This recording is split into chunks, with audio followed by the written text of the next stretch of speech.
गजनवी अपनी दोनों बीवियों के सामने इंतहाई बेबस नजर आ रहा है। कशमाला ने दे दी है सुपारी अब सरफराज की। गजनवी के बाबा साई ने कह दिया है कि अब मैंने फैसला कर लिया है कि तुम तलाक दे दोगे। हालांकि तलाक गजनवी ने ही देनी है, लेकिन उसके मुंह पे कोई भी एक्सप्रेशन मुझे नजर नहीं आ रहे इस किस्म के, और दुआ जो है वो अपनी मर्जी करती फिर रही है। वो उससे सरफराज से दिन दिहाड़े मिलती फिर रही है। इसकी कोई भी मतलब वो किधर गई है इन्वेस्टिगेशन, सारे सोर्सेज जो ये लड़ाता था। और कशमाला दिन दिहाड़े सरफराज को पैसे दे रही है, उससे जाके मिल रही है, उससे बातें कर रही है, और गार्ड्स क्यों नहीं बता रहे।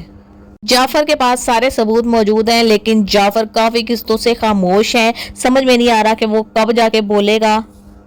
फराज अगर कॉल रिकॉर्डिंग करता है और कशमाला की सारी वॉइसेस उसके पास महफूज हैं, तो दुआ को इस चीज़ की बिल्कुल भी परवाह नहीं हुई कि उसने कॉल पर ही उसको कह दिया कि मैं जैसे ही अजनबी से डिवोर्स ले लूंगी तो मैं तुमसे शादी कर लूंगी, क्योंकि आफ्टर ऑल मैं तुम्हें शुरू से पसंद करती हूँ और तुम्हारे ही साथ रहना चाहती हूँ, लेकिन मेरे नाम पर तो सिर्फ एक मकान ही है, तो बाकी दौलत को किस तरह से गजनवी से हटाया जा सके। और ये बहुत ही बड़े जुमले हैं जो उसने सरफराज के सामने बोले हैं। इतनी ब्लंट वो किस तरह से हो सकती है। फिर जब उसके बाप ने कहा है कि तुम मेरी इज्जत जो है ना वो मिट्टी में मिला रही हो, तो जी अपने बाप को कहती है कि आप मेरे ऊपर ट्रस्ट करें, मैं जो कर रही हूँ वो आप जो देख रहे हैं वो उस तरह से नहीं है, मैं जो कर रही हूँ वो किसी और तरीके से है। कई लोग तो वही देखेंगे ना जो तुम दिखा रही हो। पहले तुम्हारी बातें सरफराज के साथ बन रही हैं, तुम्हारी तलाक भी इसी वजह से हो रही है कि तुमने अपने शोहर को जहर देने की कोशिश की है और तुम खुलेआम सरफराज से मिलती जा रही हो। हालांकि कशमाला यही तो उसको कह रही है और तुम डर ही नहीं रही किसी बात से।